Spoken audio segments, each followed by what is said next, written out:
Hello, I am Ambassador Otto Federico von Feigenblatt, Ambassador and Deputy Permanent Observer of the OIJ to the United Nations. My lecture is titled Exploring the Impact of Artificial Intelligence on Education from a Social and Anthropological Perspective. The possible consequences of the ubiquity of artificial intelligence in all areas of life are simply overwhelming. Much of the contemporary attention focuses on technological advancements and characteristics, with a narrow focus on uses or sectors of the economy. Nevertheless, it is important to explore the macro-level impact that artificial technology may have on social and structural factors related to education and educational leadership. There are several issues that must be addressed. The relationship between humans and technology may be changing. The purpose and goals of education may have to be reassessed. And finally, the stratification of the educational structure may be exacerbated by the rapid onset of the integration of artificial intelligence in education. Even though artificial intelligence presents unique challenges, it is possible to extrapolate some valuable lessons from previous technological disruptions, such as the one brought about by the invention of the typewriter and the internet. Moreover, many of the changes taking place today are part of long-term trends brought about by the onset of globalization. Therefore, a macro-level exploration of the possible impact of artificial intelligence on education requires a look into the past, a broad overview of the present, and an adventurous glimpse into the future. The present lecture explores some of the possible positive and negative externalities of an increased ubiquity of artificial intelligence, with a focus on educational leadership. A broad anthropological perspective is applied to recenter the debate around a human unit of analysis. First, I will begin with an anthropological perspective, and I will tackle the broad topic of the possible impact of artificial intelligence on education and educational leadership in particular. It is possible to explore this topic from a range of perspectives. The most common focus is on the characteristics of the technology itself. Nevertheless, anthropologists have a much broader conception of the importance of technology and its place in human societies. Physical anthropology and archaeology explore the development and use of technology as part of the human experience. Thus, technology is simply defined as skills, methods, and tools used by human societies to adapt to their environment. This broad definition allows researchers to study technology in context and to keep the human at the center of any possible interpretation or analysis. Even though there are many schools within the discipline of anthropology, a humanist approach to anthropology recenters discussion on the human experience. The concept of culture is also very helpful to explore the possible impact of technological changes. Technology reflects changing social needs and has a bidirectional relationship with culture. Culture may lead to technological changes, and technological changes may result in cultural changes. Therefore, the impact of technology cannot be understood as a direct causal factor leading to so-called progress, but rather as a complex intervening variable among many other impacting society's functions. An important aspect of technology, which can be fruitfully explored through the lens of technology, is its possible influence on identity formation. Technology, and in particular artifacts, can have a formative effect on roles and status, with a concomitant impact on class. Symbolic interactionism helps us interpret the way in which artifacts can be used in interactions to communicate a wide range of meanings. Artifacts become symbols for something else. Moreover, technology can also be explored as a phenomenon, a process rather than simply an artifact. The case of artificial intelligence lends itself to a flexible approach, as it encompasses both a process and the required hardware. Now let us explore the possible negative and positive externalities of AI. One of the misleading aspects of media coverage and public sphere coverage about artificial intelligence is that the new technology is good or bad. This is clearly a false dichotomy, because technology in and of itself cannot be attributed good or bad intentions. This problem is also seen in a debate over guns in the United States. The debate is over whether the gun or the person who uses the gun should be the focus of analysis. Clearly, certain technologies present dangers, but the analysis and discussion should be centered on humans rather than on an artifact. Decentering humans in discussions over technology fetishizes inanimate objects and ignores contextual factors. A more holistic and constructive approach recenters humans and explores the possible positive and negative externalities of new technologies. The term externality, borrowed from economics, focuses on possible costs and benefits because of the introduction of a process or input. Thus, the discussion is focused on a neutral indicator rather than on value judgments. Understanding the possible costs and benefits of the introduction of a new technology can fruitfully help us explore ways of constructively integrating it into sustainable societies. First, we can explore a few positive externalities of introducing technology into the field of education. New technology can save a lot of time for teachers and professors, as it can provide students with basic feedback and simple explanations, thus freeing up human resources to pursue higher added value activities. In other words, one of the positive externalities is that it can replace humans for basic customer service activities. This is particularly important in a time of severe teacher shortage in the United States and of rising education costs in the developed world. Many teachers complain that they spend much of their time involved in activities unrelated to teaching. The integration of artificial intelligence into the education industry can reduce that burden, which will in turn lower turnover rates and increase job satisfaction. The same is true of educational administrators. Artificial intelligence can help provide support in issues of student services and free up time for educational leaders to focus on strategic thinking and project development. From the perspective of students, artificial intelligence can provide a wide range of extra support in terms of basic tutoring and customer service. Moreover, artificial intelligence has the advantage that support and service can be available 24 hours a day, 7 days a week. Another important positive externality is that the introduction of artificial intelligence to education may provide considerable cost savings for institutions that can then be passed on to students. One great example of this possibility would be to integrate artificial intelligence into massive open online courses, also known as MOOCs, which will make the courses more student-centric without increasing the costs. Therefore, artificial intelligence has the potential to improve student outcomes without increasing the strain on teachers and without increasing costs. However, there are also important possible negative externalities of the introduction and spread of artificial intelligence in education. One of those negative externalities is that it raises the bar in terms of the activities and functions expected to be performed by teachers, professors, and administrators. By removing repetitive and simple tasks, artificial intelligence raises the bar in terms of the complexity of the job duties of both faculty and staff. This is something that has happened in previous technological revolutions.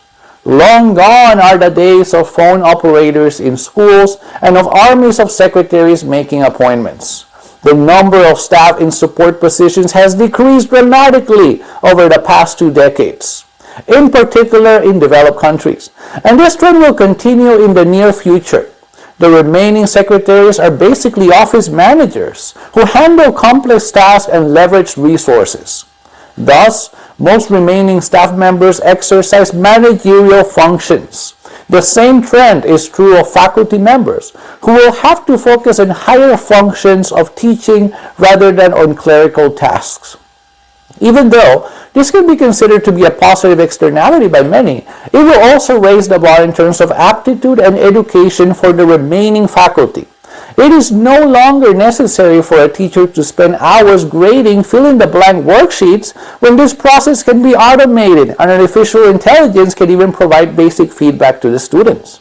The crunch will be felt the most in K through 12 because of the historically high load of clerical and repetitive tasks on teachers. There are also many possible negative externalities for certain groups of students, depending on the level of education. One possible effect will be that education will become more polarized at the K through 12 levels. This polarization already exists in terms of accelerated programs for high school students and gifted and honors programs for lower and middle school pupils. However, public school districts in the United States have attempted to maintain a single track for high school students except in very extreme cases. The overall impact of artificial intelligence on jobs and higher education will have an effect of further separating academic and vocational tracks. One of the reasons for this predicted polarization is that the integration of artificial intelligence into education and jobs in general will make many lower-order thinking activities unnecessary. One example that can already be seen is the evolution of training programs for mechanics. Many public high schools in the United States offer vocational programs to train mechanics. The changing technologies have resulted in the same training that students receive during their high school years, qualifying students for less technical jobs every year.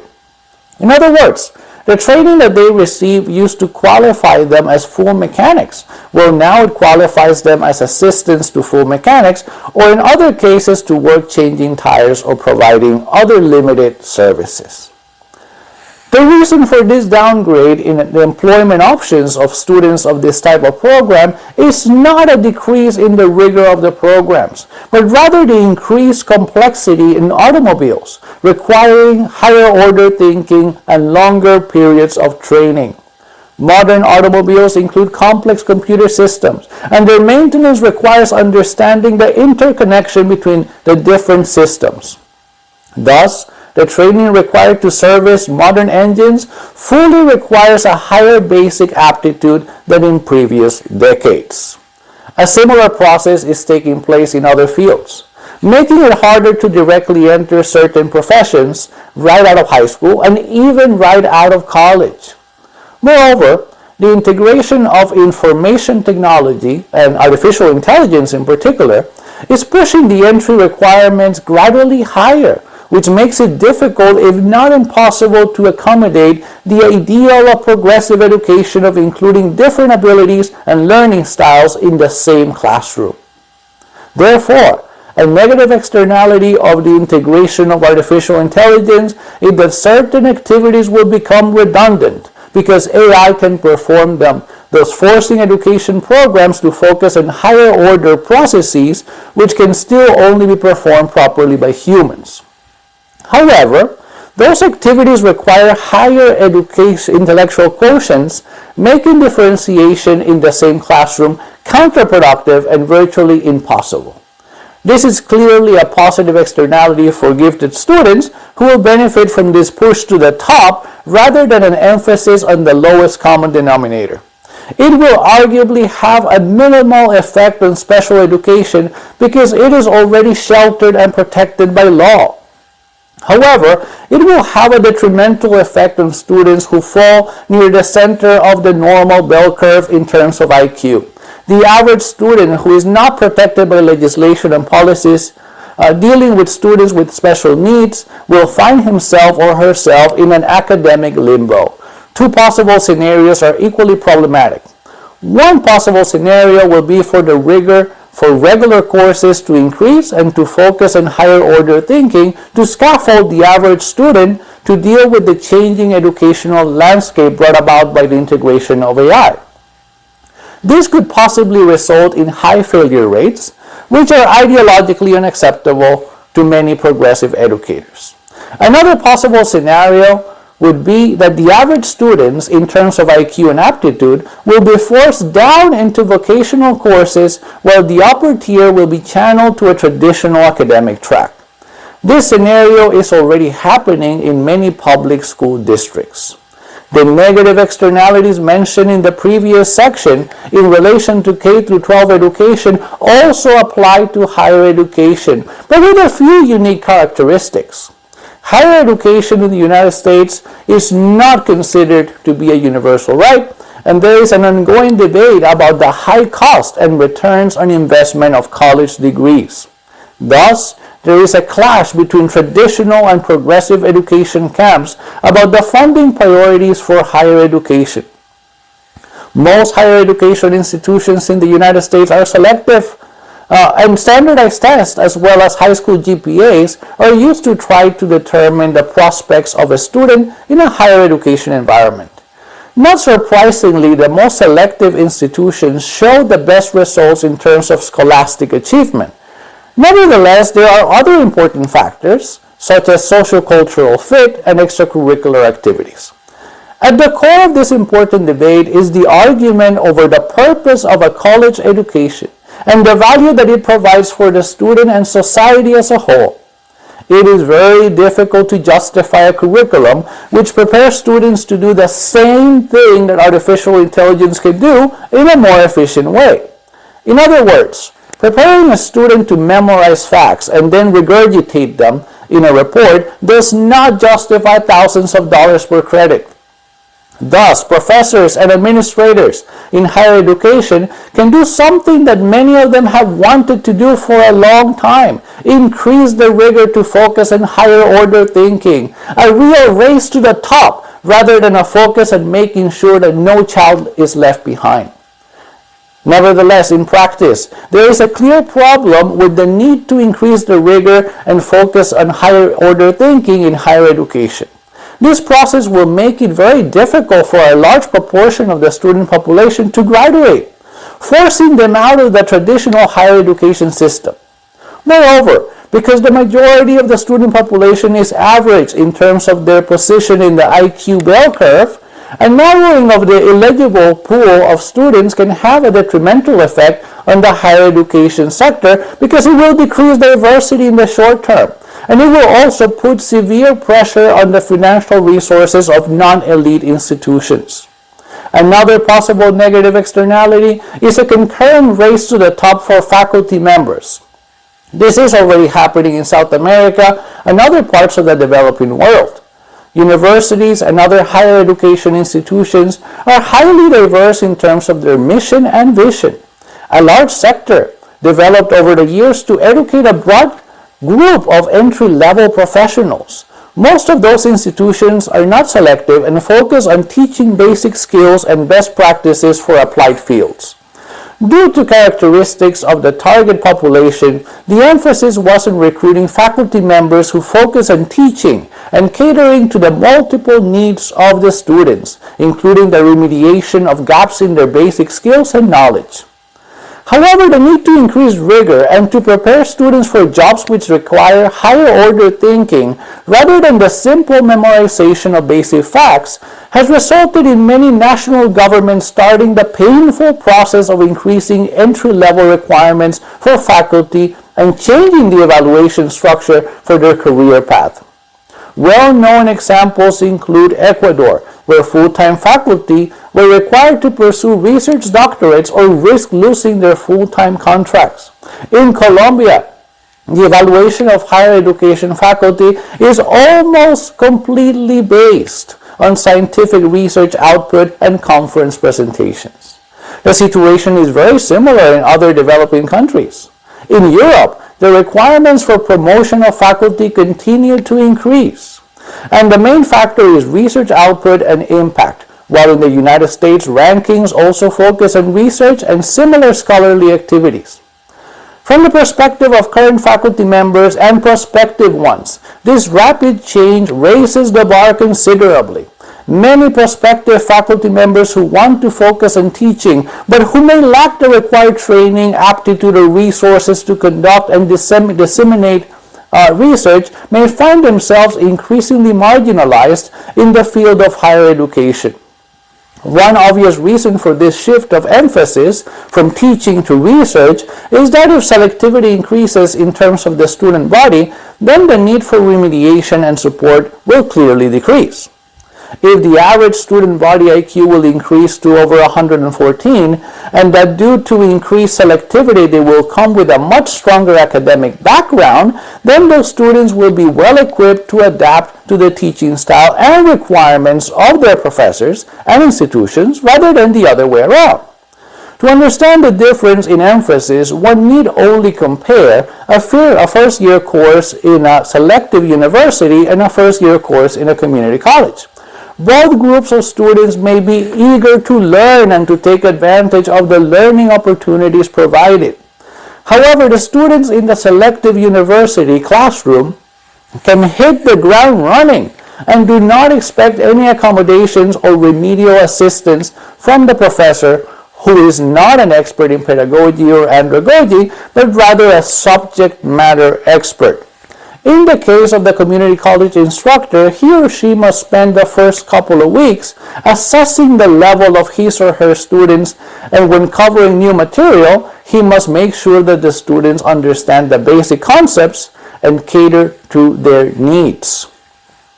On the other hand, this may have an unintended positive externality, which is that more highly qualified faculty will choose to teach at the high school level.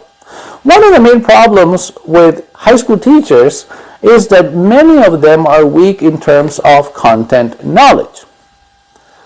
However, the previously described pressure in higher education will push down certain teaching-centered faculty to high schools, and this will have a positive effect on the quality of accelerated courses at the high school level. This phenomenon is already underway, as most teachers for advanced placement, international baccalaureate, and honors courses tend to have master's degrees or doctorates in content fields.